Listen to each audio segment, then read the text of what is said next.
श्री पद्म पुराण जी प्रथम भाग हम पढ़ रहे हैं और मंगलाचरण है। चिदानंद चैतन्य के गुण अनंत उर्धार, भाषा पद्म पुराण की भाषु श्रुति अनुसार। चतुर्दश पर्व है, पेज नंबर 317 और ये आ जाता है बोल 152। तो कल किस देखा था हमने, जो रावण ने धर्म का स्वरूप पूछा था अनंत बल मुनिराज से, जिनको केवल ज्ञान हुआ था। तो उनसे स्वरूप पूछा कि सच्चा धर्म क्या है। तो उसके उपलक्ष्य में केवल ज्ञान जो मुनिराज है, केवल ज्ञानी मुनिराज, वो बता रहे हैं। तो उन्होंने पूरा बताया किस तरह से कैसा पात्र होना चाहिए और किस तरीके से क्या क्या धर्म का पूरा स्वरूप है, वो बताते हुए हम यहाँ तक पहुँचे हैं कि जैसे जिस तरह से आप जैसे पात्र को आप दान दोगे, वैसे ही आपको फल की प्राप्ति हो जाएगी। उत्तम दान दिया गया उत्तम फल को प्राप्त कराएगा, और अगर वो उत्तम नहीं है तो वो उसी तरीके फल उसको हमें मिलेगा। तो इस तरीके से बताया था। और फिर ये आया है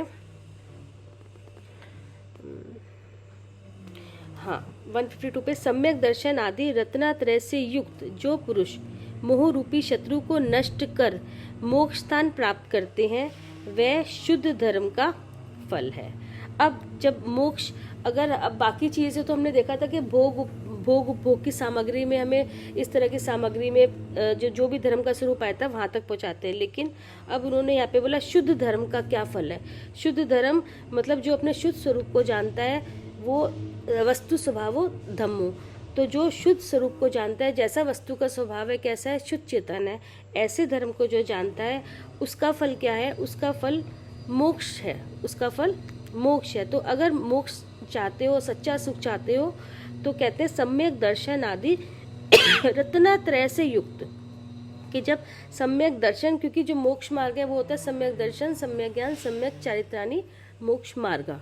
तो इसके बिना मोक्ष मार्ग हो नहीं सकता। तो जितने भी इसमें जो व्रत शील संयम के भाव जो आचार्य जो हमारे आगम में आए हैं, करने कराने की जो जितनी भी क्रियाएं बताई हैं, तो वो सब इन्होंने बताया कि वो बाड़ी की तरह है। अब बाड़ी की तरह उसको इस्तेमाल करते हो। बाड़ी मतलब होता है कि धर्म की रक्षा के लिए बाड़ी की तरह, जैसे कोई अपनी चीज़ की सुरक्षा करनी हो इसलिए बाड़ी लगाई जाती है, इस तरह अपने स्वरूप में ठहरने के लिए कि हमारा स्वरूप बार बार बाहर ना जाए, इंद्रियों के विषयों में ना भागे और अपने स्वरूप में ज़्यादा से तरफ बैठे, आकुलता कम हो, तो इस वजह से वही बाड़ी लगाई जाती है व्रतों की, व्रतशील संयम के भाव।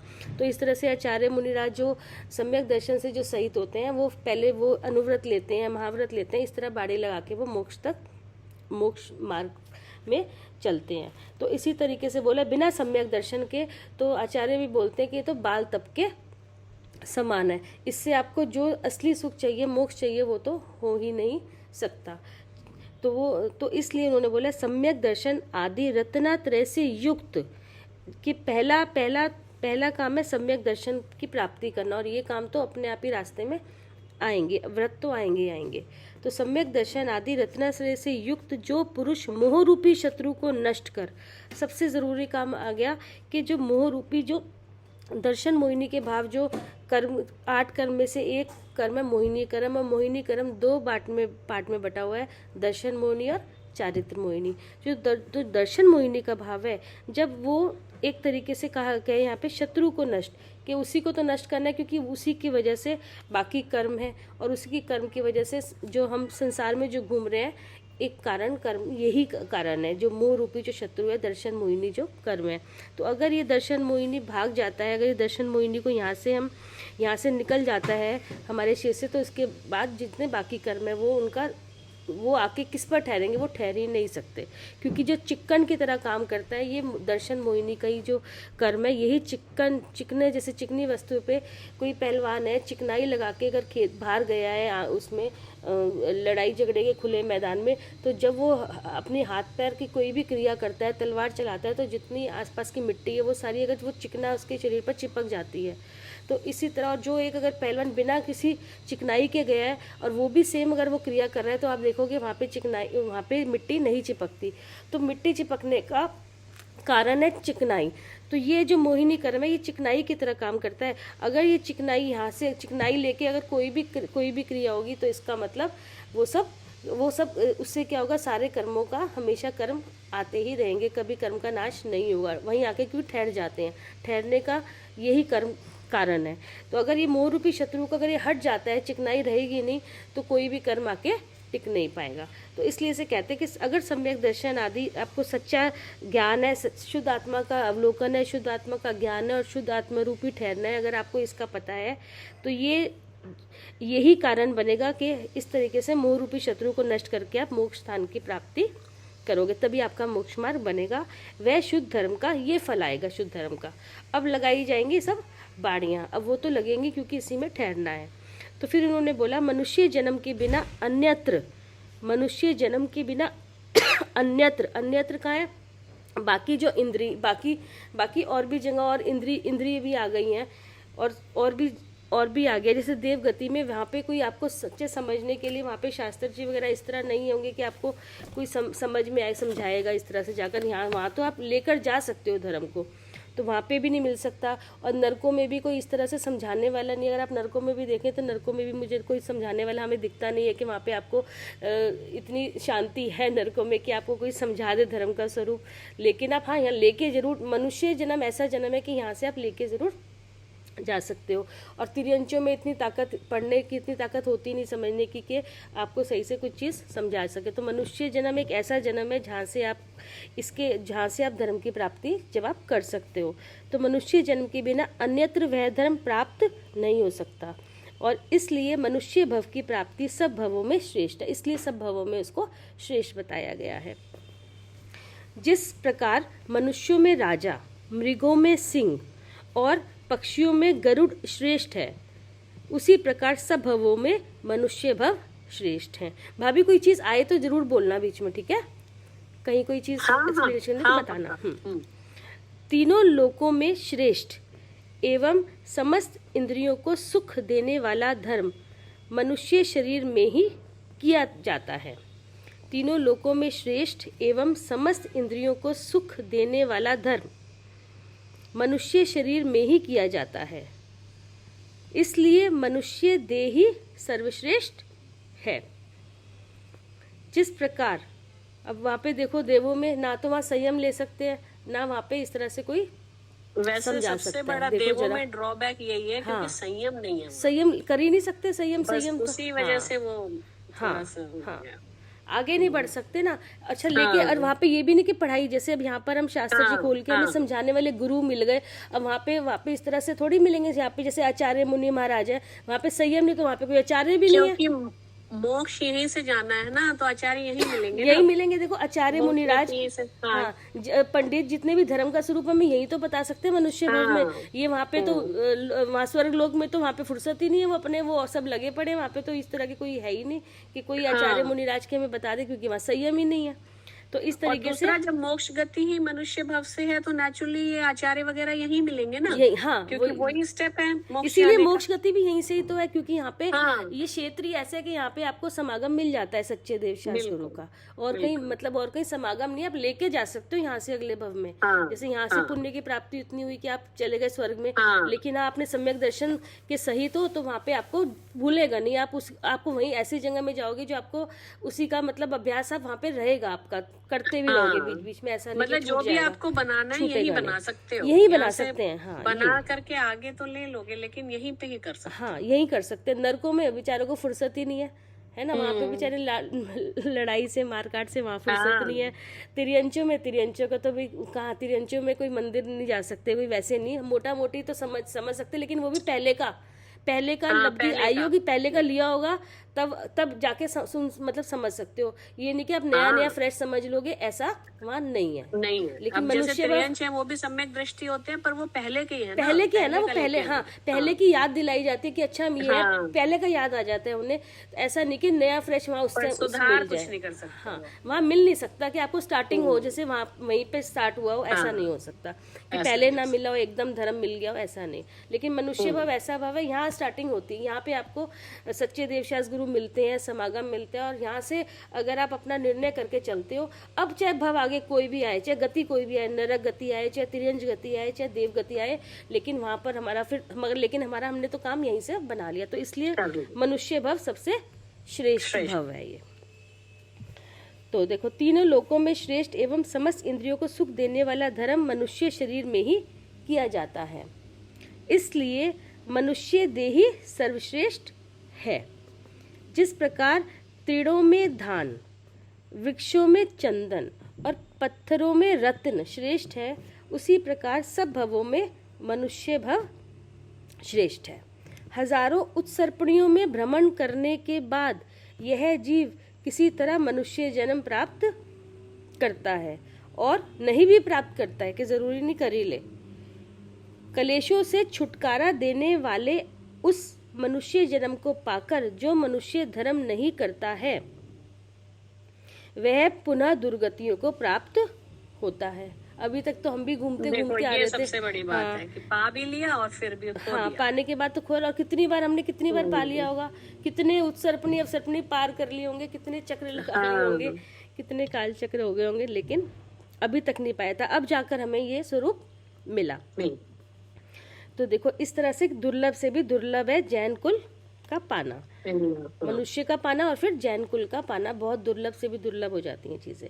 जिस प्रकार समुद्र के पानी में गिरा महामूल्य रत्न दुर्लभ हो जाता है, एक रत्न छोटा सा पानी समुद्र में गिर जाए तो कहते हैं उसको ढूंढना इतना मुश्किल हो जाता है, उसी प्रकार नष्ट हुए मनुष्य जन्म का पुनः पाना भी दुर्लभ है। अगर अब ये चला जाएगा ना, तो अब फिर इतनी आसानी से मिलने वाला नहीं है। देखो ये कितना दुर्लभ है, कहते हैं इस प्रकार नष्ट हुए मनुष्य जन्म का पुनः पाना भी दुर्लभ है। और किस तरह से मनुष्य जीवन बर्बाद हो रहा है।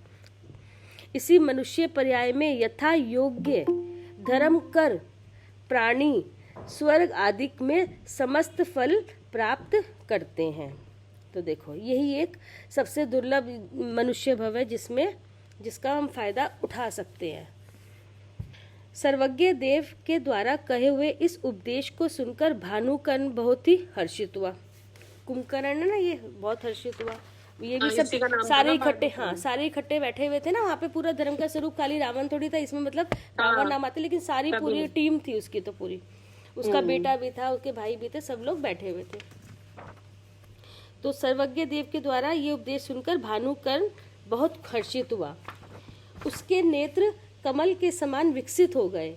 उसने भक्ति पूर्वक प्रणाम कर तथा हाथ जोड़कर पूछा कि हे भगवान, अभी जो उपदेश प्राप्त हुआ है उससे मुझे तृप्ति नहीं हुई है, अतः भेद प्रभेद के द्वारा धर्म का निरूपण कीजिए। अब देखो पूरी डिटेलिंग वो कह रहे हैं कि मुझे तो समझ में नहीं आई, अब आप पूरी डिटेलिंग इसकी करो, पूरा हमें अच्छे से समझाओ। तो फिर इस तरीके से अब सारे वो अनुव्रत महाव्रत जो सब चीजें थी ना, वो सारे को एक्सप्लेनेशन करेंगे अब सारी। तो तब अनंत बल केवली के कहने लगे कि अच्छा, धर्म का विशेष वर्णन सुनो, जिसके प्रभाव से भव्य प्राणी संसार से मुक्त हो जाते हैं। महाव्रत और अनुव्रत के भेद से धर्म दो प्रकार का कहा गया है। उनमें से पहला अर्थात महाव्रत गृह त्यागी मुनियों के होता है, और दूसरा अर्थात अनुव्रत संसार वृत्ति गृहस्थों के होता है। अब मैं समस्त परिग्रहों से रहित महान आत्मा के धारी मुनियों का वह चरित्र कहता हूँ जो कि पापों को नष्ट करने में समर्थ है। समस्त पदार्थों को जानने वाले मुनि सुव्रत नाथ तीर्थंकर के तीर्थ में ऐसे कितने ही महापुरुष हैं जो जन्म संबंधी महाभय से युक्त हैं। ये मनुष्य पर्याय को एरंड वृक्ष के समान निसार जानकर परिग्रह से रहित हो मुनि पद को प्राप्त हुए हैं। वे साधु सदा पंचवाव्रतों में लीन रहते हैं। और ये ना मेरे ख्याल से जैसे अभी जब रावण है, जो रावण है वो पहले अभी मुनि सुव्रत भगवान का काल आया नहीं है, अभी आएगा ना वो आगे, ये आ चुका था। नहीं, मुनि सुव्रत के ही तो काल में थे। मुनि सुव्रत के काल में तो थे ये, हाँ। लेकिन इनमें लिखा है ना कि अब मैं समस्त परिग्रह से रहित महान आत्मा के धारी मुनियों का चरित्र कहता हूँ, जो कि पापों को नष्ट करने में समर्थ है। समस्त पदार्थों को जानने वाले मुनि सुव्रतनाथ तीर्थंकर के तीर्थ में, हाँ उसके तीर्थ में लिखा है ना, हाँ हाँ हाँ, तीर्थंकर के तीर्थ में ऐसे कितने ही महापुरुष हैं जो जन्म मरण संबंधी, काल में भी कितने महापुरुष आए होंगे ना, हाँ कितने ही महापुरुष जन्म मरण संबंधी महाभय से युक्त हैं। तो कह रहे तभी तो वो छोड़ के चल देते हैं, डर लगता है जन्म मरण संबंध, मतलब अभी जैसे डरते हैं तभी तो छोड़ते हैं कि ये तो फिर मरना होगा, फिर जन्म ये तो खत्म ही नहीं हो रहा है, तो छोड़ के दीक्षा लेके चल देते हैं। तो कहते हैं इसमें भी, इनके तीर्थ में भी इस समय भी ऐसा बहुत हो रहा था। ये तो हम पढ़ते भी आ रहे हैं, देख भी रहे हैं, इससे पहले भी देख रहे हैं और उस समय भी था इसका मतलब, इसमें मनुष्य उस समय भी था। वे हाँ कितने ही समस्त पदार्थों को जानने वाले मुनि सुव्रतनाथ तीर्थंकर के तीर्थ में ऐसे कितने ही महापुरुष हैं जो जन्म मरण संबंधी महाभय से युक्त हैं। ये मनुष्य पर्याय को एरंड वृक्ष के समान निसार जानकर परिग्रह से रहित तो मुनिपद को प्राप्त हुए हैं। सब दीक्षा ले लेते हैं, छोड़ के चल देते हैं। वे साधु सदा पंच महाव्रतों में लीन रहते हैं और शरीर त्याग पर्यंत तत्व ज्ञान के प्राप्त करने में तत्पर होते हैं।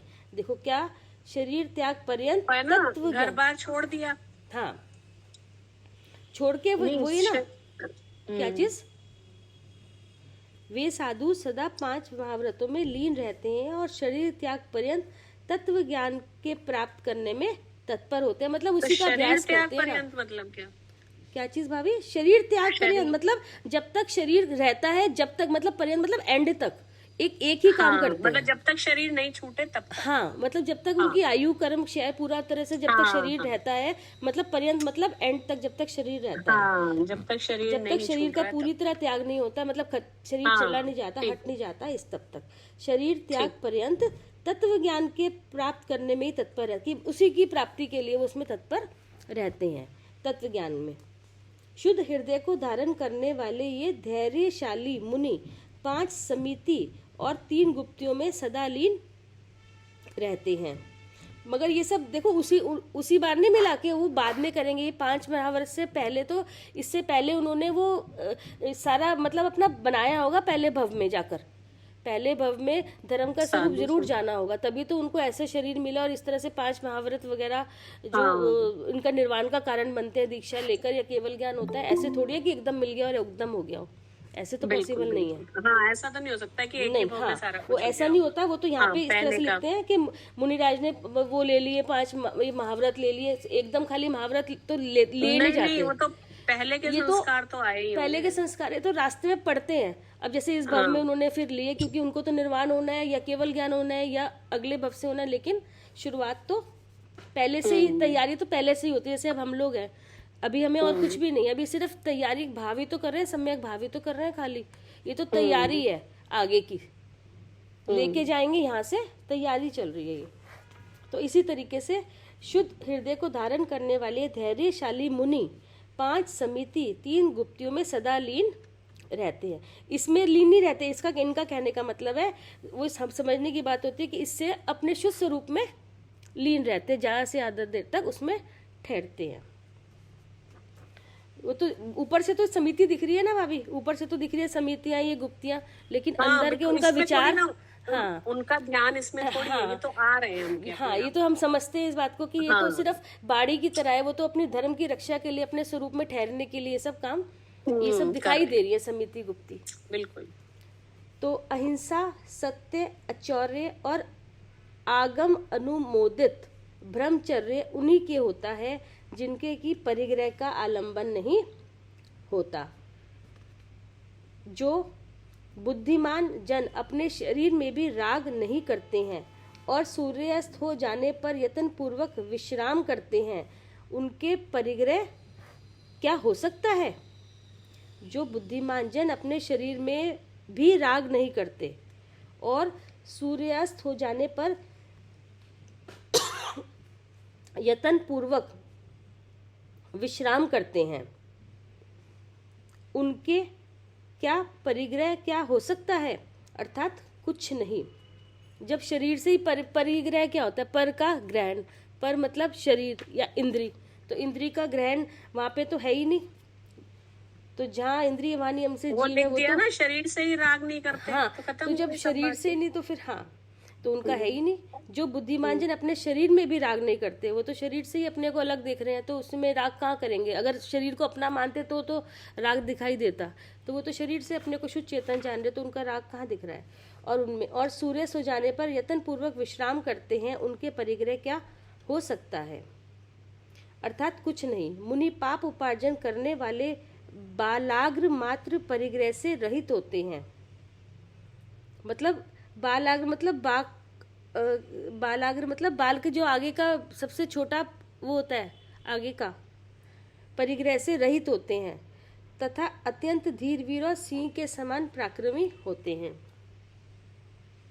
कि इतना सा भी परिग्रह नहीं होता, इतना सा भी नहीं। हाँ, तुष मात्र भी कहते हैं ना, तुष मात्र भी परिग्रह नहीं होता। वे वायु के समान सब प्रकार के प्रतिबंध से रहित होते हैं। पक्षियों के तो परिग्रह हो सकता है, पर मुनियों के रंच मात्र भी परिग्रह नहीं होता। वे आकाश के समान मल के संसर्ग से रहित होते हैं। इनकी चेष्टाएं अत्यंत प्रशंसनीय होती है। ये चंद्रमा के समान सौम्य और दिवाकर के समान दीप्यमान होते हैं।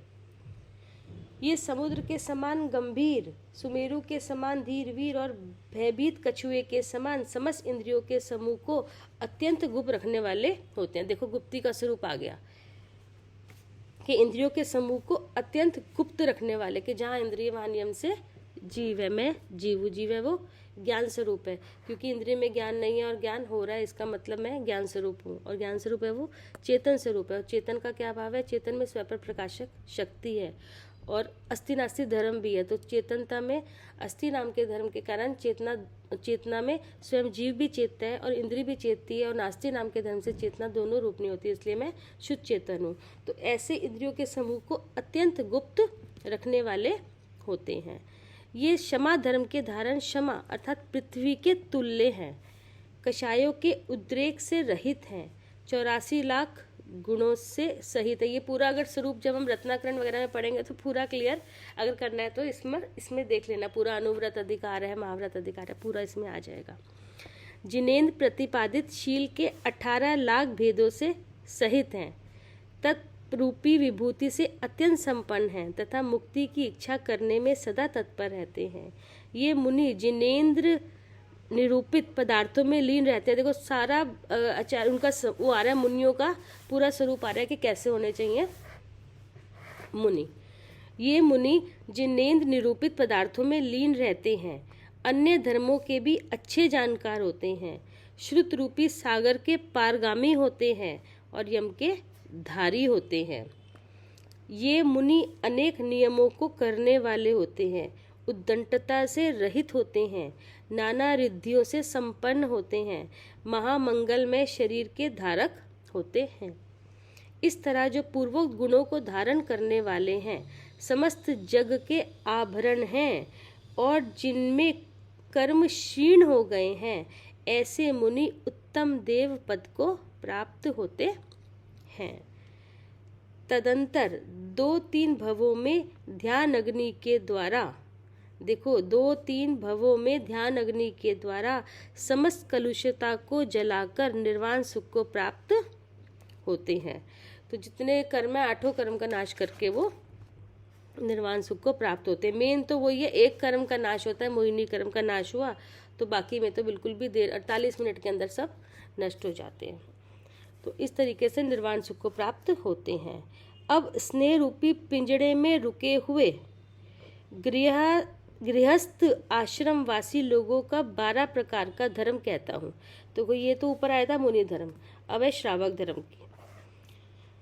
अब स्नेह रूपी पिंजड़े में रुके हुए गृहस्थ आश्रम वासी लोगों का 12 प्रकार का धर्म कहता हूँ, सो सुनो। गृहस्थों को 5 अनुव्रत, 4 शिक्षाव्रत, 3 गुणव्रत और यथाशक्ति हजारों नियम धारण करने पड़ते हैं।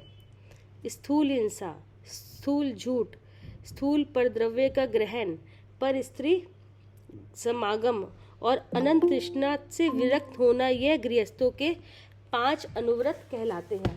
तो देखो इसमें ना छोटा सा एक स्वरूप था, रत्नाकरण श्रावकाचार्य में कि अनुव्रत का क्या स्वरूप है। इसमें देखो लिखा था, दर्शन मोहरूप अंधकार से दूर होने पर, सम्यक दर्शन के प्रकट होने पर, जिसे सम्यक ज्ञान की भी प्राप्ति हो गई है, ऐसे साधु अर्थात सत्पुरुष जो निकट भव्य हैं, वे राग द्वेष के पूर्ण अभाव के लिए चारित्र अंगीकार करते हैं। अनादि काल से दर्शन मोहिनी कर्म के उदय रूप अंधकार से इस संसारी जीव का ज्ञान नेत्र ढका हुआ है, जिससे यह स्वपर के भेद विज्ञान से रहित होकर चारों गतियों में शरीर को ही आत्मा जानता हुआ अनंत काल से परिभ्रमण कर रहा है। तो देखो ये कारण है कि किस तरह से घूम रहे हैं इस संसार में। किसी जीव को करण लब्धि आदि के कारण मिलने पर दर्शन मोह के उपशम और क्षय होने पर सम्यक दर्शन होता है। तब मिथ्यात्व का अभाव होने से ज्ञान भी सम्यक ज्ञान हो जाता है। उस समय कोई सम्यक ज्ञानी सज्जन पुरुष राग द्वेष के पूर्ण अभाव के लिए चारित्र अंगीकार करता है। तो देखो अब ये चारित्र, सबसे पहला काम क्या होता है, सम्यक दर्शन की प्राप्ति, मतलब चौथा गुण स्थान। पहला जैसे मिथ्या चल रहा है, तो जब तक चौथा गुण स्थान नहीं होगा तो उसके बाद आगे तो आ ही नहीं सकता। तो उसके आगे तब ये बोला है कि पहले ये आता है, पहले ये सम्यक दर्शन होता है, उसके बाद इस तरह से चारित्र अंगीकार होते हैं। और चारित्र अंगीकार में क्या क्या होता है, ये सब आ जाएंगे अनुव्रत और महाव्रत के भाव। तो अब इन्होंने जो बोला है स्थूल हिंसा, स्थूल मतलब अब ये बोला है ना कि गृहस्थों के 5 अनुव्रत, 4 शिक्षाव्रत, 3 गुणव्रत और यथाशक्ति हजारों नियम धारण करने पड़ते हैं। फिर लिखा है स्थूल हिंसा, स्थूल झूठ, स्थूल परद्रव्य ग्रहण, पर स्त्री समागम और अनंत तृष्णा से विरत होना, ये गृहस्थों के 5 अनुव्रत कहलाते हैं। तो इस तरीके जो स्थूल मतलब स्थूल जो होता है वो कहते हैं कि जो आपको भी दिखाई दे रहा है और हमें भी दिखाई दे रहा है, इस तरह की। जैसे इसमें स्वरूप बताया गया है इसका स्थूल हिंसा का क्या है, जैसे मारने के संकल्प से जो त्रस्त जीवों का हिंसा का त्याग करता है, वह स्थूल हिंसा का त्याग है। तो वहाँ पे उस स्थूल हिंसा का इस तरह का संकल्प होता ही नहीं है कि जीवों को, क्योंकि अपने स्वरूप का जीव का पता है, तो वो क्यों किसी से करेगा कि मारने के, ना तो वो कृत कारित अनुमोदना करेगा ही नहीं उस चीज़ की जिससे कि जीवों का घात हो। तो इस तरह से स्थूल हिंसा का त्याग है कि वो तो हमें दिख भी रहा है कि इस तरह से स्थूल हिंसा किस तरह से रोकी जा रही है। और फिर उसमें बोला है स्थूल असत्य, स्थूल लिखा है ना स्थूल झूठ, तो ये किस तरह से त्याग होता है कि ये होता है जिस वचन से अन्य प्राणी का घात हो जाए, मतलब अगर जिससे अन्य किसी का घात हो या धर्म बिगड़ जाए, जो ऐसे वचन होते हैं मतलब झूठ है ना, झूठ क्या है, ये वचन से ही तो होगा, झूठ वचन ही तो बोले जाएंगे झूठे। तो उस वचन से अगर वो किसी अन्य प्राणी का घात हो जाए, घात या धर्म बिगड़ जाए या निंदा अपवाद हो जाए, कलह संकलेश भय आदि प्रकट हो जाए, ऐसे वचन क्रोध अभिमान लोभ के वश होकर कहने का त्याग करना, तो कहते हैं वह स्थूल असत्य का त्याग है। इसी तरह स्थूल चोरी, तो देखो ये भी जो दिखाई दे रही है, बिना दया अन्य के धन का लोभ के वश होकर वह छल करके ग्रहण करने का त्याग। तो जिस तरह से धन कमाया जाता है तो वो उस तरह का छल करने, उस तरह का छल से कमाया जाता है, कितनी ज़्यादा लोभ होता है इसके कारण से। तो इसके कारण से कहते हैं इसका त्याग करने पे स्थूल चोरी का त्याग, ये भी अनुव्रत का एक वो है। अपनी विवाहित स्त्री के सिवाय अन्य समस्त स्त्रियों के काम भाव की अभिलाषा करने का त्याग वह स्थूल काम का त्याग है। और 10 प्रकार के परिग्रह का प्रमाण करके अधिक परिग्रह के ग्रहण करने का त्याग वह स्थूल परिग्रह का त्याग है। तो इस तरीके से परिग्रह मतलब इच्छा, अगर किसी की इच्छा हो रही है चीज़ को किसी को पाने में, तो इस तरह की इच्छा का भी त्याग है इस तरह का। तो इस प्रकार पाप आने के पर नाले, अर्थात ये रास्ते हैं कि ये 5 पाप हिंसा आदि हैं, तो उनका त्याग ही 5 अनुव्रत है। तो अगर आप ये रास्ते 5 जिससे पाप का बंद होता है, इन 5 ये रास्ते हैं, ये पर नाले हैं पाप आने के, तो कहते हैं अगर ये इनका त्याग हो तो ये इसका मतलब ये कही गई है इसका त्याग ही 5 अनुव्रत है। तो और ये सब, मगर ये सब अनुव्रत ये तो ऊपर जो दिख रहा है, और लेकिन अंदर क्या भाव चल रहा है, सम्यक दर्शन से युक्त अगर ये भाव है तब ये कार्यकारी होंगे, तो तभी ये 5 अनुव्रत कहलाते हैं। इस तरीके से ये 5 अनुव्रत कहलाते हैं गृहस्थों के। इन व्रतों की रक्षा के लिए जिनेन्द्र देव ने निम्नांकित भावना का निरूपण किया है। जिस प्रकार मुझे अपना शरीर इष्ट है, उसी प्रकार समस्त प्राणियों को भी अपना अपना शरीर इष्ट होता है। देखो जैसे हिंसा का दिखाया है कि जैसे हमें इष्ट है ऐसी अन्य को भी अपना अपना शरीर इष्ट है। ऐसा जानकर गृहस्थ को सब प्राणियों पर दया करनी चाहिए। जिनेन्द्र देव ने दया को ही धर्म की परम सीमा बतलाई है। यथार्थ में जिनके चित्त दया रहित हैं उनके थोड़ा भी धर्म नहीं होता है। जो वचन दूसरों को पीड़ा पहुंचाने में निमित्त हैं। अब देखो ये वचन का स्वरूप, अभी ऊपर हिंसा का बताया, अब इधर जो वचन दूसरों को पीड़ा पहुंचाने के निमित्त हैं वह असत्य ही कहा गया है, क्योंकि सत्य इससे विपरीत होता है। की गई चोरी उसमें भी कहते हैं ना कटु वचन मत बोलो, मतलब हाँ, जिससे दूसरे को हर्ट हो रहा है वो भी वो वचन इस तरह के। हाँ तो देखो, की गई चोरी इस जन्म में वध, बंधन आदि कराती है और मरने के बाद कुयोनियों में नाना प्रकार के दुख देती है। इसलिए बुद्धिमान मनुष्य को चाहिए कि वह चोरी का सर्व प्रकार से त्याग करे।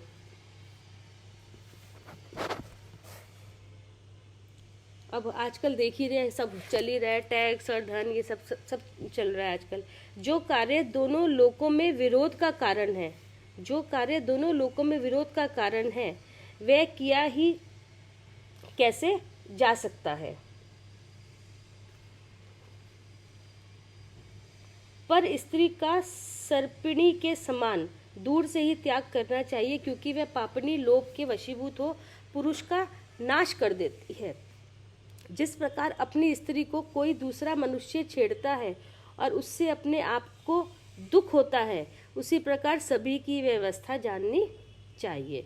पर स्त्री सेवन करने वाले मनुष्य को इसी जन्म में बहुत भारी तिरस्कार प्राप्त होता है और मरने पर तिर्यंच और नरक गति के अत्यंत दुस्सह दुख प्राप्त करने ही पड़ते हैं।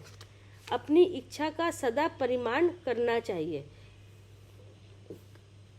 क्योंकि इच्छा पर यदि अंकुश नहीं लगाया गया तो वह महादुख देती है। इस विषय में भद्र और कांचन का उदाहरण प्रसिद्ध है। वैर आदि को बेचने वाला एक भद्र नाम का पुरुष था। ये उदाहरण दिया इन्होंने। बेर आदि को बैर लिखा है। वैर आदि को बेचने वाला एक भद्र नामक पुरुष था। उसने प्रतिज्ञा की थी कि मैं 1 दिनार का ही परिग्रह रखूंगा। 1 दिनार मिल जाएगी बस, उतना ही, उसके बाद नहीं बेचूंगा। तो उसने इतना परिग्रह रखा हुआ था। एक बार उसे मार्ग में पड़ा हुआ बटुआ मिला। उस बटुए में यद्यपि बहुत दिनारें रखी थी, पर भद्र ने अपनी प्रतिज्ञा का ध्यान करके, उसको प्रतिज्ञा थी कि मैं तो 1 दिनार से ज़्यादा का रखूंगा ही नहीं परिग्रह, तो उसने उसके जो बटुए में बहुत सारी दिनारें थी, तो उसने अपनी प्रतिज्ञा का ध्यान कर कौतूहलवश उनमें से एक दिनार निकाल ली। उसने उसमें से एक निकाल ली, क्योंकि उसका 1 का था। शेष बटुआ वहीं छोड़ दिया। वह बटुआ कांचन नामक दूसरे पुरुष ने देखा। तो एक तो भद्र था, एक कांचन था। तो एक ने तो ऐसा करा कि 1 का परिग्रह था, तो उसने 1 निकाल लिया, बटुआ वहीं छोड़ दिया। अब कांचन दूसरे ने क्या करा, उसने भी देखा वही बटुआ, तो वह सबका सब उठा लेके आके चला गया, ले लिया उसने सबका सब। दिनारों का स्वामी राजा था। जब उसने जांच पड़ताल की तो कांचन को मृत्यु की सजा दी गई। उसको पता चला कि इसने उठाया, तो उसको मृत्यु की सजा सुना दी गई कांचन को। और भद्र ने जो 1 दिनार ली थी वह स्वयं ही जाकर राजा को वापस कर दी, जिससे राजा ने उसका सम्मान किया। ये यहाँ पे इनका ये उदाहरण बताया था कि इसका इच्छा का सदा परिमाण करना चाहिए, क्योंकि इच्छा पर यदि अंकुश नहीं लगाया तो महादुख देता है। अब एक को इच्छा इतनी थी, उसने सारी रख ली थी, तो उसको क्या हुआ, उसको इस तरह की सजा मिली, उसको मृत्यु की सजा मिली। और लेकिन उसकी इच्छा कम थी, तो उसने 1 ही थी, 1 का परिग्रह था, 1 रखा, तो उसने वापस करा, तो उसको माफ कर दिया गया। तो इस तरीके से उन्होंने उसका अंकुश कैसे लगाया तो वो बताया, इसका उदाहरण दिया। तो अनर्थ दंडों का त्याग करना, दिशाओं और विदिशाओं में आवागमन की सीमा निर्धारित करना, अब ये सीमा, एक नियम कहते हैं ना कि यहाँ से यहाँ तक का ही रखते हैं नियम, ये सब नियम, व्रतशील नियम के सारे ये भाव बता रहे हैं। अंडर दंडों का त्याग करना, दिशाओं और विदिशाओं में आवागमन की सीमा निर्धारित करना, भोग उपभोग का परिमाण करना, ये 3 गुणव्रत हैं। अभी हमने ऊपर पढ़े थे ये अनुव्रत ना, 5 अनुव्रत में से पहला पढ़ा था ना। हाँ, ये अनुव्रत आए थे ना ऊपर, अब गुणव्रत आएंगे ना जिसमें अब ये आगे गुणव्रत। हाँ ठीक है। अब गुणव्रत के 3 गुणव्रत हैं। प्रयत्न पूर्वक सामायिक करना, प्रोषधोपवास धारण करना, अतिथि संविभाग और आयु का क्षय उपस्थित होने पर संलेखना धारण करना, ये 4 शिक्षा व्रत हैं। ऊपर 3 गुणव्रत, ये 4 शिक्षा व्रत। जिसने अपने आगमन के विषय में किसी तिथि का संकेत नहीं किया है, जो परिग्रह से रहित है और सम्यक दर्शन आदि गुणों से युक्त होकर घर आता है, ऐसा मुनि अतिथि कहलाता है। देखो ये मुनि अतिथि, ये है अतिथि। देखो कौन अतिथि है, कौन मुनि है? जिसने अपने आगमन के विषय में किसी तिथि का संकेत नहीं किया है, जो परिग्रह से रहित है और सम्यक दर्शन आदि गुणों से युक्त है और युक्त होकर जो घर आता है, ऐसा मुनि अतिथि कहलाता है। अतिथि, तभी मेरे ख्याल से नाम आया अतिथि, मतलब मतलब नहीं, तिथि मतलब कोई समय, हाँ, कि कोई तिथि कोई डिक्लेयर नहीं करी कि हम आना है। ये जैसे हम लोग कहीं जाते हैं तो पहले फोन करके बता के जाते हैं, तो हमारे निमित्त से ही भोजन बनता है, सब काम होते हैं। तो यहाँ पर उनके निमित्त से, हाँ, तो अतिथि मतलब नहीं, जिसकी कोई तिथि आने जाने की नहीं है, बिना बताए वो इस तरह से। तो ऐसे अतिथि के लिए, तो ऐसे मुनि अतिथि कहलाता है। ऐसे अतिथि के लिए अपने वैभव के अनुसार आदर पूर्वक लोभ रहित हो भिक्षा तथा उपकरण आदि देना चाहिए। यही अतिथि समविभाग है। तो देखो यही अतिथि समविभाग का कानून है। ऐसे मुनिराज को इनके सिवाय गृहस्थ मधु, मध्य, मांस, जुआ, रात्रि भोजन और वेश्या समागम से जो विरक्त होता है, उसे नियम कहा है। ठीक है ना। एक तो अतिथि संवाग तो उनके लिए आया मुनि है ना, ये है नियम। जो इनसे विरक्त होता है ये है नियम। ये गृहस्थ का नियम है। इस गृहस्थ धर्म का पालन कर जो समाधि पूर्वक मरण करता है, वह उत्तम देव पर्याय को प्राप्त होता है और वहां से च्युत होकर, ये सम्यक दृष्टि का आ रहा होगा ना, जो घर में रहता है। ऐसे सम्यक दृष्टि के बिना तो ये पल ही नहीं सकते भाभी। हाँ, ये तो सारे सम्यक दर्शन पूर्वक ही है, उन्हीं का आ रहा है। हाँ, सब। हाँ, चौथा गुण स्थान जिनका इसके बिना तो वो नियम, मतलब नियम कानून तो वही फलता है जहाँ पे, हाँ, तो वो तो फिर आप इसका मतलब आप जानते ही नहीं, फिर वो नियम कुछ नहीं असर करेंगे, फलेंगे ही नहीं। हाँ, वो तो फलेंगे ही नहीं। सम्यक दर्शन के बिना तो कोई भी नियम नहीं फलेगा। तभी तो वो मुनि को ही खिला के वो भोजन करता है ना। तो अब वो मुनि की भी संज्ञा दे दी ना कि कौन है वो अतिथि जो मुनि आए। इस गृहस्थ धर्म का पालन कर जो समाधि पूर्वक मरण करता है, वह उत्तम देव पर्याय को प्राप्त होता है और वहां से च्युत होकर उत्तम मनुष्यत्व प्राप्त करता है। देखो वहां से पहले देव बनेगा, जो इस तरह के नियम वगैरह सब पाल, वो जाते हैं उत्तम देव को।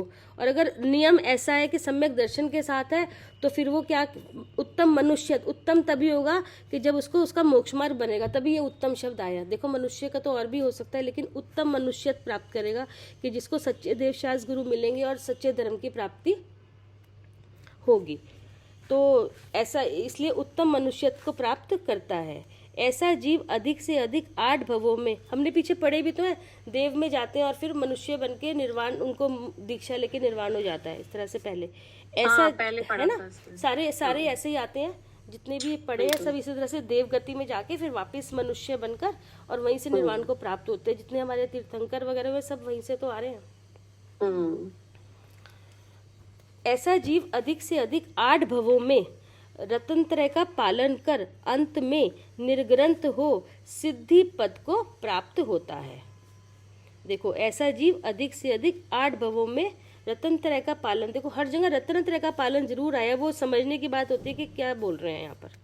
रत्नत्रय का पालन कर अंत में निर्ग्रंथ हो सिद्धि पद को प्राप्त होता है।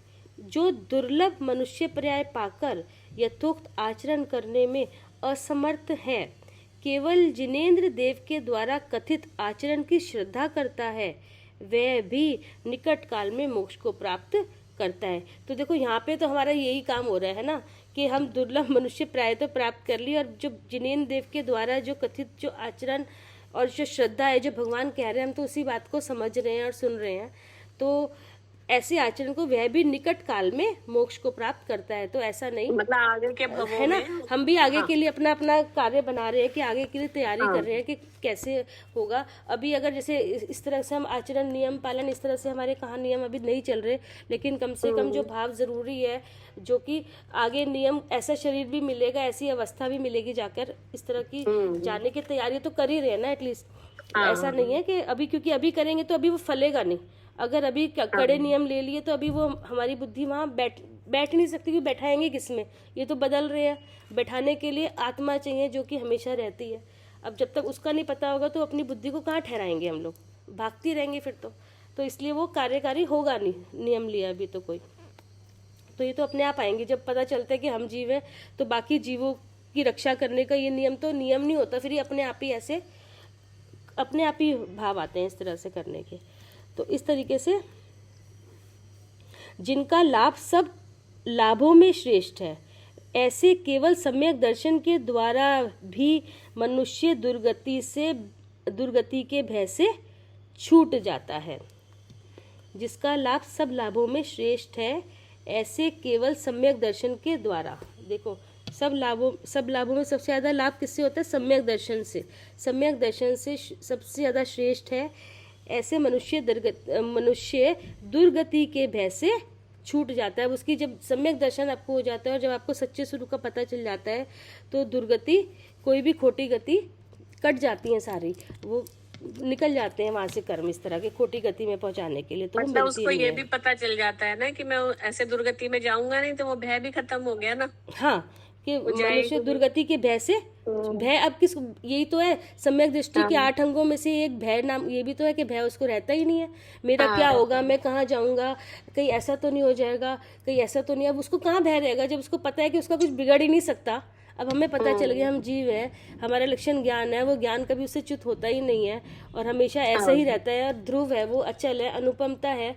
तो फिर अब हमें किस बात का, हमें ये डर थोड़ी रहेगा कि हम कहाँ जाएंगे, क्या, हमें तो अपने स्वरूप में काम करना है, देखना है बार बार। उसके बाद ये कर्मों का कार्य है, कहाँ ले जाए कहाँ नहीं ले जाए, लेकिन तो अब हमें इस बात का भय रहेगा नहीं, क्योंकि नहीं तो हमारी बुद्धि कहाँ रहेगी। अगर सपोज करो भय, तो इसका मतलब बुद्धि तो वही है, कर्मों के कार्य में है, और कर्मों के कार्य में इसका मतलब अपने स्वरूप को जानता ही नहीं है। तभी तो कर्मों में बुद्धि उसमें छेड़छाड़ी करने की कोशिश कर रहा है, या सोच रहा है कि उसके अनुसार हमारा काम बनेगा, तो ऐसा हो ही नहीं सकता।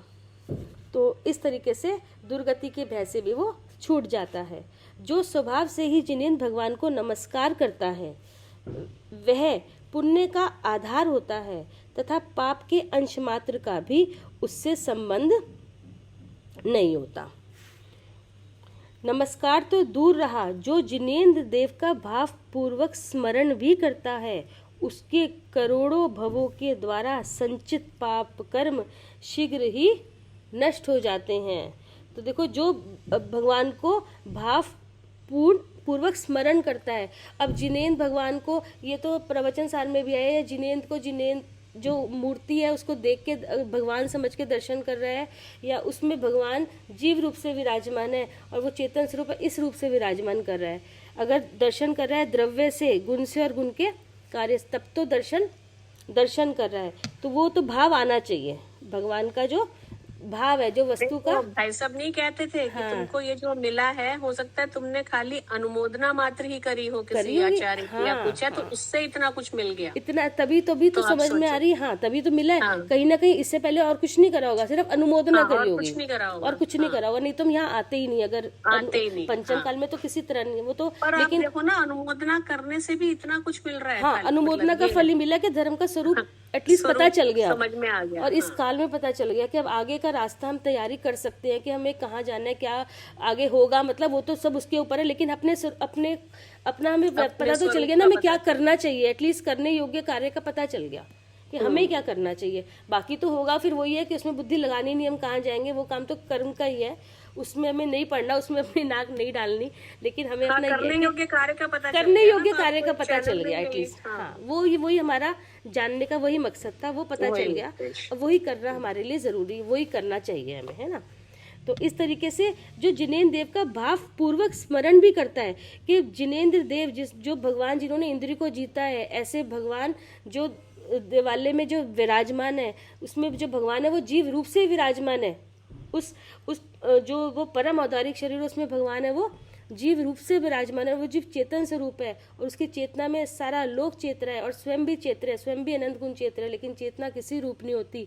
ऐसे भगवान कैसे हैं? शुद्ध चेतन है। जब ऐसे जिन दर्शन करते हैं और ऐसे ही जब अपने स्वरूप को निज दर्शन करते हैं कि मैं भी जीव हूँ, इस पिंड में शरीर में मैं जीव रूप से विराजमान हूँ, और जीव का उसका गुण क्या है? ज्ञान, और ज्ञान का गुण क्या है? चेतन। और चेतन में दोनों भाव चेतते हैं, लेकिन चेतना किसी रूप नहीं होती, इसलिए मैं कैसा हूँ? शुद्ध चेतन हूँ। जब जिन दर्शन से निज दर्शन होते हैं, जब ऐसा भाव पूर्वक स्मरण होता है भगवान का, उसके करोड़ों भवों के द्वारा संचित पाप कर्म शीघ्र ही नष्ट हो जाते हैं। तो ये एक मिसाइल थी जो 3 जगह अटैक करा है। इस मिसाइल ने 3 जगह अटैक करा है। कहाँ करा है?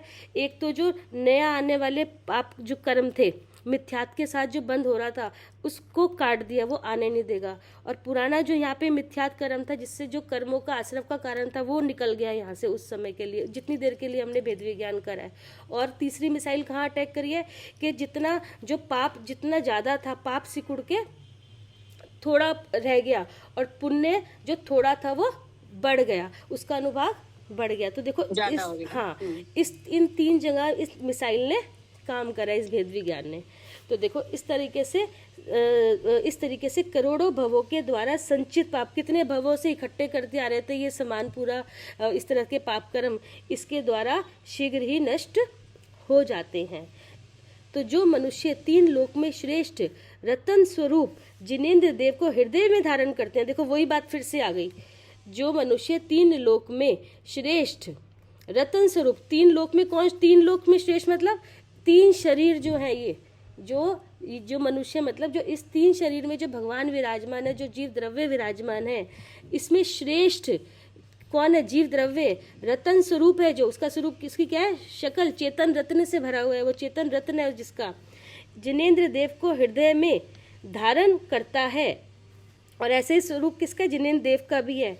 ऐसे जब वो जिन दर्शन से निज दर्शन करता है, ऐसे हृदय में मतलब मन से विचारों के द्वारा, हृदय मतलब मन के विचारों द्वारा भगवान के स्वरूप का चिंतन करता है और फिर अपने स्वरूप का भी चिंतन करता है, क्योंकि ये काम खाली चिंतन विचार में अपने स्वरूप को धारण कर लिया, अपने स्वरूप को पहचान लिया। देखो पहले भगवान के दर्शन करे, कैसे करे? वो भी जीव रूप से करे, शुद्ध चेतन, और अपने भी कैसे करे? जीव और शुद्ध चेतन रूप से करे। तो कैसे करे? विचारों द्वारा ही तो करा, सारा काम कैसे हुआ? विचारों द्वारा। तो ऐसे विचारों को जो इस तरह से जो रतन रूप, जो 3 लोक में जो श्रेष्ठ है, 3 लोक में मतलब यहाँ पे 3 लोक में हम जो विराजमान है, जीव है, जो शुद्ध चेतन है, और अगर 3 लोक में वैसे बोलो तो जो सिद्धालय में भगवान विराजमान है, वहां पे वो श्रेष्ठ और यहाँ पे हम, तो दोनों का सिद्ध जैसे हमारा स्वरूप। तो जब हम इस तरह से देखते हैं, ऐसे हृदय में धारण करते हैं, ऐसे विचारों में अपने आप स्वरूप को देखते हैं, उसके सब ग्रह, देखो जितने भी ग्रह कहते हैं ना, ये वाला ग्रह खराब है, शुक्र चंद्र को ठीक करो, नवग्रह जो होते हैं उसके पास जाओ, वो ग्रह ठीक हो जाएगा। तो इस तरीके उसके सब ग्रह, स्वप्न और शकुन की सूचना देने वाले पक्षी, कहते हैं ना, इसने ये जो जितने भी अंधविश्वास चलते रहते हैं सदा तोते से करवाते हैं ना, तोते से निकालो कि अलग हाँ, कि ऐसा नहीं हो, ये आ गया तो ये बुरा होगा, ये सपना आ गया तो ये अच्छा है, ये बुरा खराब, पता नहीं क्या क्या चीजें आजकल कही जाती हैं। तो उसके सब ग्रह, स्वप्न और शकुन की सूचना के मतलब अब शकुन होगा या शकुन होगा, ये कोई पक्षी इस तरह की कोई सूचना देने वाले पक्षी सदा शुभ ही रहते हैं। कहते हैं शुभ शुभ ही होगा, उसके साथ अशुभ नहीं घटेगा। तो इस तरीके से देखो, जो इस तरह से हृदय में जो धारण करता है सच्चे देव का स्वरूप।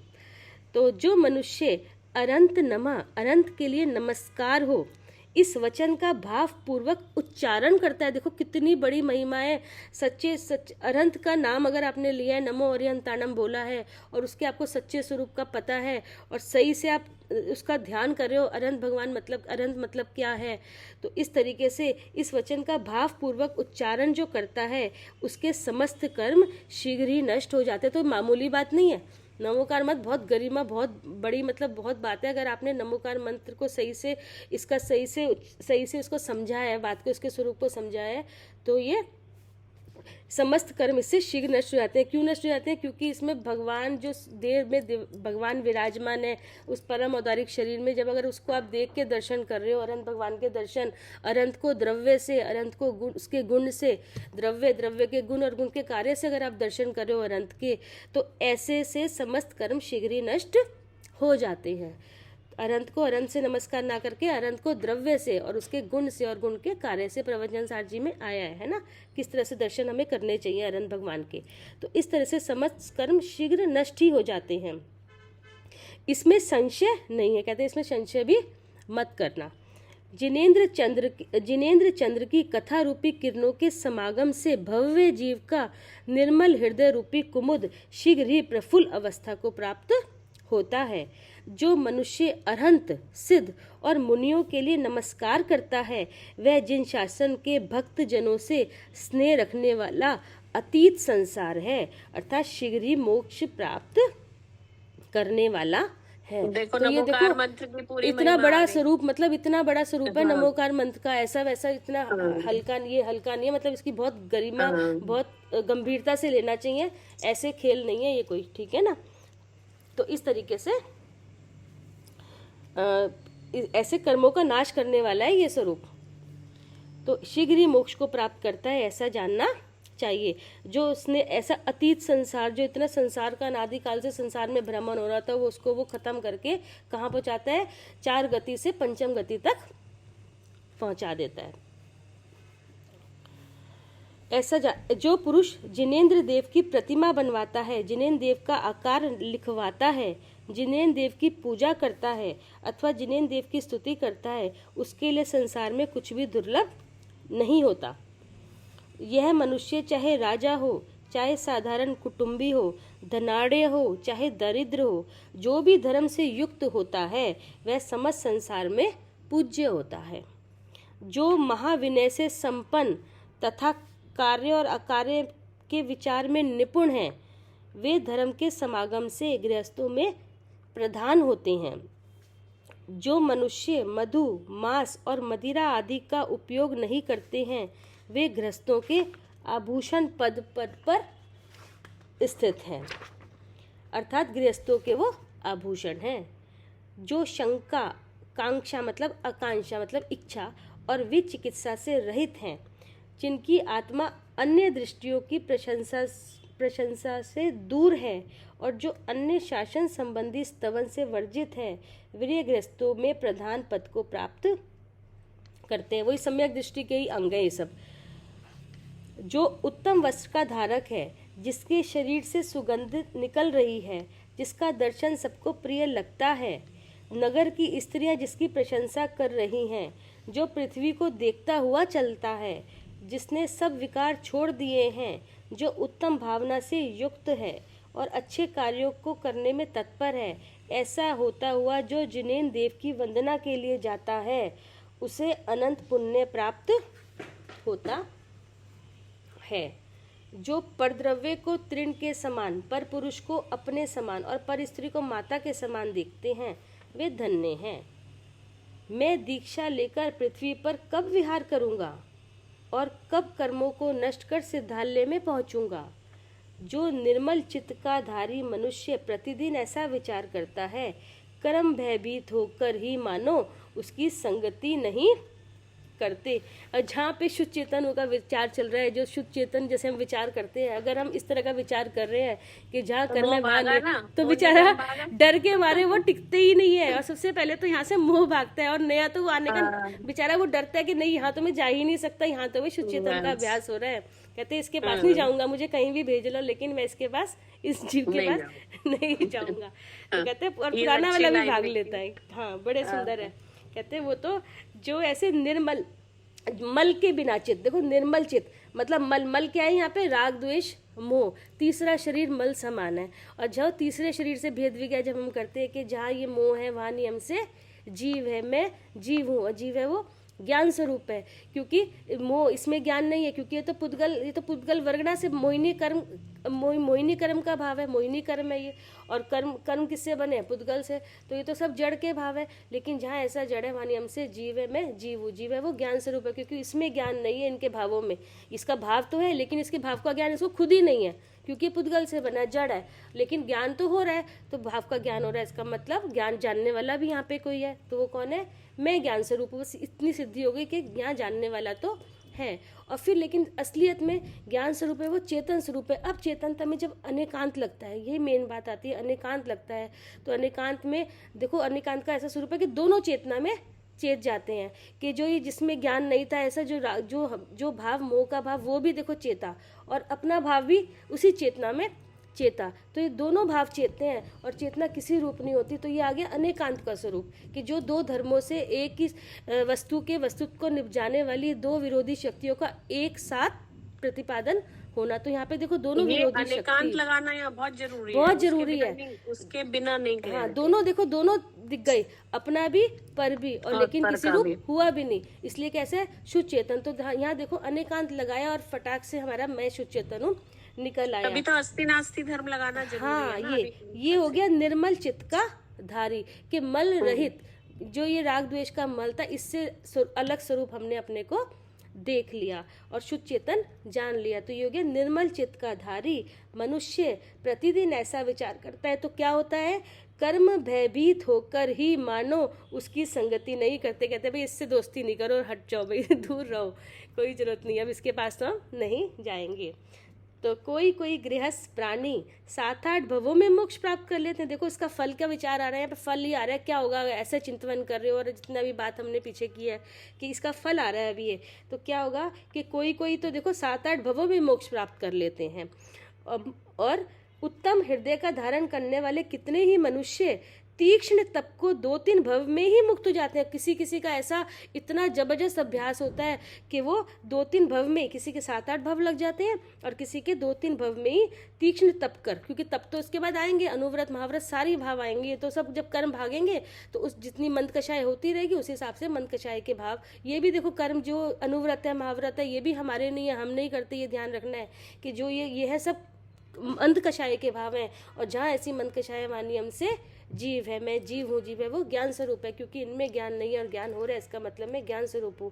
और ज्ञान है वो चेतन स्वरूप है, चेतना में मन कषाय के भाव और स्वयं अपना भाव दोनों चेता, क्योंकि ऐसा अस्थि नाम का धर्म है और नास्ति नाम के धर्म से चेतना दोनों रूप नहीं होती, इसलिए मैं शुद्ध चेतन हूँ। तो इस तरीके से क्या बोला, जो अगर अभ्यास हमारा ये मजबूत होगा और बार बार होगा और बहुत जितना अच्छा अभ्यास होगा तो तब तीक्ष्ण तप करके 2-3 भव में ही मुक्त हो जाएंगे।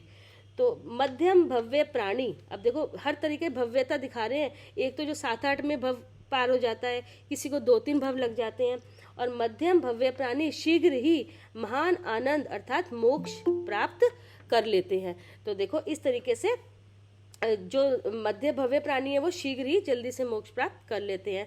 पर जो असमर्थ हैं किंतु मार्ग को जानते हैं, वे कुछ विश्राम करने के बाद महा आनंद प्राप्त कर पाते हैं। जैसे कोई असमर्थ है, कोई इस गति में कि उसको असमर्थ है कि नहीं इस तरह से कर पाता, तो कुछ समय बाद वो भी, लेकिन जाते सब मोक्ष पर है, रास्ता एक ही है और जाएंगे तो सब इसी से, चाहे किसी को 2 लगे, चाहे 3 लगे, चाहे 4 लगे, कारण जाने का एक ही है। तो इस तरीके से महा आनंद प्राप्त कर लेते हैं। महा आनंद, यहाँ पे आनंद ही क्यों नहीं कहा, महा आनंद इसलिए बोला है कि ये ऐसा आनंद है निराकुलता जिसमें आती है, इसमें आकुलता नहीं है, और इसमें ऐसा भी नहीं कि खत्म हो जाए, ये दोबारा फिर आए या ना आए, इसकी भी इस तरह की कोई भी कंडीशन इसमें नहीं है। एक बार ये आनंद प्राप्त हो जाए तो ये फिर कभी नहीं छिनता, कभी सुख ऐसा सुख जिसमें कभी इसका अभाव नहीं हो, ऐसा अपने स्वभाव की प्राप्ति हो जाती है, इसलिए महा आनंद प्राप्त कर लेते हैं। अब ये आनंद तो अनंत काल तक रहेगा, एक बार ये आनंद प्राप्त हो जाए तो अब ये आनंद अनंत काल तक ऐसा ही बना रहेगा। तो जो मनुष्य मार्ग को ना जानकर दिन में 100 योजन तक गमन करता है, जो मनुष्य मार्ग को ना जानकर 100 योजन तक गमन करता है, वह भटकता ही रहता है तथा चिरकाल तक भी इस स्थान को नहीं प्राप्त कर सकते। घूम लो, कितना घूमना है। अगर मार्ग को आपने मार्ग मतलब मोक्ष मार्ग को, के मोक्ष मार्ग कैसे होगा, इसका रास्ता क्या है, अगर उसको इस रास्ते का नहीं पता, सच्चा रास्ता उसको नहीं पता कि मोक्ष मार्ग कैसे होगा, तो वो चाहे कहते चाहे वो कितना मर्जी 100 योजन तक कितना ही कहीं चला जाए, कहीं गमन कर ले, वो भटकता ही रहेगा। लेकिन उसको कितना चाहे कितना दीर्घकाल हो जाए, चिरकाल तक भी उसको इष्ट स्थान, इष्ट क्या है हमारे लिए, मोक्ष, जहाँ सिद्ध अवस्था, कि जहाँ हमेशा कभी दुख आता ही नहीं है, हमेशा कर्मों का जहाँ सदाभाव हो जाता है, ऐसी अवस्था को प्राप्त होना ही इस स्थान है हमारे लिए। तो वो स्थान तो कभी मिलता नहीं, और निकला था उसी की खोज में, लेकिन उसको वो मिलता ही नहीं है, क्योंकि उसने जो मार्ग पकड़ना था, मोक्ष का मार्ग ही गलत चुनाव कर लिया। उस मोक्ष का मार्ग उसने गलत पकड़ लिया, उसने क्रियाओं से या किसी भी तरीके से और चीज़ों से मोक्ष होना मान लिया, और वो उसी को करने में लगा रहा, उसी को बढ़ाता रहा, लेकिन मोक्ष उसको आज तक हुआ नहीं। अगर वो सच्चे मार्ग को पकड़ लेता तो उसको मोक्ष हो जाता, वो स्थान पे पहुंच जाता। तो कहते हैं अब कितना भी वो कुछ भी कहीं भी चला जाए, लेकिन उसको वो स्थान नहीं मिल सकता जहाँ पे सच्चे सुख की अवस्था तक वो नहीं पहुंच सकता। जिनका श्रद्धान मिथ्या है, ऐसे लोग उग्र तपश्चरण करते हुए भी, देखो जिनका श्रद्धान मिथ्या है, देखो जिसका मिथ्या श्रद्धान है मतलब जिसका विश्वास मिथ्या है, मतलब झूठा है, उसको अभी सच का पता ही नहीं है, उसको सम्यक ज्ञान अभी है ही नहीं है, सच का पता ही नहीं है, और जिसका श्रद्धान मिथ्या है और झूठी विश्वास हो रहा है, उसको क्या विश्वास हो रहा है, शरीर में हूँ, मैं कार्य करती हूँ, गुस्सा मुझे आता है, ये सब कैसा है श्रद्धान, ऐसा विश्वास ही तो है हमें कब से, जब से पैदा हुए, जब से यही तो विश्वास है, मैं कविता हूँ, ये शरीर में हूँ, मैं हूँ, यही तो विश्वास है अनादिकाल से, कोई भी शरीर में रहे होंगे तो यही तो विश्वास रहा। तो हमेशा से जिसका श्रद्धान मिथ्या ही रहा, ऐसे लोग उग्र तपश्चरण करते हुए भी, कहते बड़े से बड़ा उग्र, अपने आप को जितना मर्जी तपा लो, जितना मर्जी भूख प्यासा रख लो, लेकिन इतना ऊपर करने के बाद भी, उग्र करने के बाद भी, जन्म मरण से रहित पद, जो जन्म मरण से रहित कौन सा है, सिद्ध पद, इस तरह के सिद्ध निर्वाण की प्राप्ति नहीं हो सकती है। कहते कुछ भी कर लो ऐसे, ये सब जिसका श्रद्धान मिथ्या है। तो हमारे लिए काम आ गया ये कि अपने जो श्रद्धान है, जो विश्वास है, उसको सही कर, उसको देखो, स्वरूप को अपने जानो, जो सच है सच को पहचानो। अगर यही करते रहे कि पूजा मैंने करी, पाठ सब कुछ करा, अभी फेल हो रहे हैं, क्यों हो रहे हैं, क्योंकि सच यहाँ पे श्रद्धान कैसा हो रहा है हमारा, मिथ्या है। तो सम्यक सच्चे श्रद्धान के साथ अगर आप कोई भी क्रिया होती है तब तो वो फलदायी भी होती है, लेकिन अगर हमारा श्रद्धान ही मिथ्या है तो चाहे कितना भी हम तपश्चरण कर ले, उग्र से उग्र, जितना मर्जी अपने शरीर को तपा ले, भूखा प्यासा रख ले, लेकिन जन्म मरण से रहित जो पद है, जो पदवी है, वो नहीं मिलेगी। लेकिन अनंत संसार का उल्टा कारण ही बनी रहेगी, घूमते ही रहेंगे संसार में, जो चाहते थे इस स्थान वो नहीं मिलेगा। तो जो मोक्ष मार्ग अर्थात रत्नात्रय से भ्रष्ट है, देखो फिर उन्होंने और खोल दिया कि श्रद्धान मिथ्या क्या होता है। अभी हमने पढ़ा जिनका श्रद्धान मिथ्या, तो उन्होंने देखो आगे फिर खोला कि जो मोक्ष मार्ग अर्थात रत्नात्रय से भ्रष्ट है। 3 रत्न कौन से, सम्यक दर्शन, सम्यक ज्ञान, सम्यक चारित्र। शुद्ध और सम्यक दर्शन क्या, शुद्ध आत्मा का अवलोकन, शुद्ध आत्मा का ज्ञान, और उसी में शुद्ध आत्मा में ही ठहरना। देखो काम एक ही है, शुद्ध आत्मा को ही देखना, उसी को जानना, उसके स्वरूप को जानना, और अपने स्वरूप में ही ठहरना, मतलब अपना स्वरूप क्या, अपना कैरेक्टर या उसी कैरेक्टर में ठहरना, ये आपका। तो यही ये इस रत्नात्रय से भ्रष्ट है, उस रत्न को पहचानते ही नहीं जो इस शरीर में है।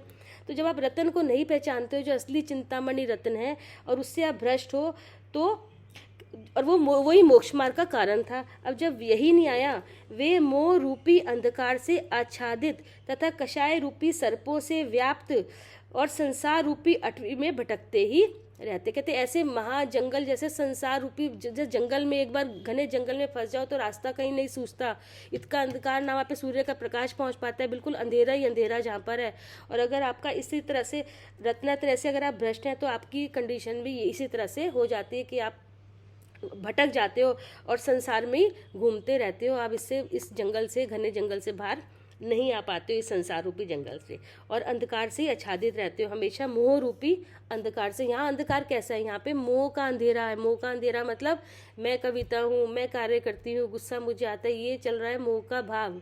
मोह का अंधेरा मतलब मोह का भाव। मोह का भाव मतलब अज्ञान भाव, मतलब भ्रम, भ्रम रूप से जो भ्रम हो रहा है, ऐसा भ्रम हो रहा है कि ये मैं हूँ और मैं ही सब कार्य करता हूँ। तो ऐसे भ्रम से जो आच्छादित है और कषाय रूपी सर्पों से व्याप्त है, जो अच्छा बुरा मतलब कषाय रूपी जब मोह होगा तो साथ साथ अच्छा बुरा, तो अगर आप कहोगे इंद्री से मैं देखती हूँ तो अब अच्छा भी लगेगा और कोई वस्तु अच्छी लगेगी और कोई बुरी, और जो अच्छी लगेगी उसको रखो और जो बुरी लगेगी उसको छोड़ो। तो ये तो नेचुरल से भाव आएंगे ही आएंगे, इसलिए तीनों ये साथ साथ ही चलते हैं, मोह राग रूपी। तो कहते हैं अगर आप इससे आच्छादित हो तो संसार रूपी अटवी में भटकते ही रहोगे, कोई पार भी नहीं है, चाहे कितना ही उग्र तप आप कर लो। तो देखो घूम फिर के सब समझाया भी हो, लेकिन सच्चा इसमें जो सच्चाई थी वो जो छिपी हुई थी, जो हमारा हृदय में जो हमारे विचार चल रहे थे अंदर ही अंदर, जो दिखते नहीं थे, ऊपर तो दिख रहा था सब क्रियाएं दिख रही थी, अनुव्रत महाव्रत दिख रहे थे, लेकिन अंदर भी एक चीज़ और चल रही थी, अपना हमारा जो मन है क्या विचार चल रहे हैं, उस विचार के कारण उस मोक्ष मार्ग हमारा जो बन रहा था, तो वो विचार से अगर आप आच्छादित हो और बाकी भारी क्रियाएं दिख रही है तो कहते हैं वो तो बाल तप के समान है, उससे आपका कुछ नहीं होने वाला, नहीं तो संसार अटवी में भटकते ही रहोगे। ठीक है ना, बस हम यहीं तक करें, 228 तक टाइम भी हो गया है, 228 तक हमने पढ़ लिया है। तो अच्छा, बहुत अच्छा स्वरूप लिखा है आचार्यों ने, है ना। ये थोड़ा सा लंबा है, अभी थोड़ा धर्म का स्वरूप और चलेगा, ये पूरा चतुर्दश पर्व ये पूरा धर्म का स्वरूप ही बताएंगे इसमें। तो तभी तो वो लास्ट में ना रावण इसमें प्रतिज्ञा ले लेते हैं कि जब तक कोई स्त्री नहीं चाहेगी तो मैं उसका वरण नहीं करूँगा, तो लास्ट में रावण की प्रतिज्ञा आ जाएगी। तो ये जो केवल ज्ञानी के मुख से जो आ रहे थे वचन वो हम पढ़ रहे हैं अभी। तो उसके बाद हनुमान जी का जन्म, ये तो अभी अगले वाले उसमें हनुमान जी का ही दिखाएंगे। ठीक है ना, तो अभी इसमें टाइम लगेगा, इसमें है 5-6 पेजेस और हैं अभी, मेरे ख्याल से शायद 2 क्लास और इसमें 2 और लग जाए। कोई नहीं, पढ़ते हैं, देखते हैं। कल अगर मैं यहाँ पर हुई तो कल क्लास होगी, नहीं तो 4-5 दिन तक क्लास नहीं होगी। ठीक है ना, 13 तारीख से होगी ना फिर? हाँ, फिर 13 तारीख से होगी अगर हम कहीं चले गए तो। ठीक है, ठीक है, मैसेज डाल, वो मैसेज डाल दूंगी मैं। ठीक है, जवानी के ज्ञान से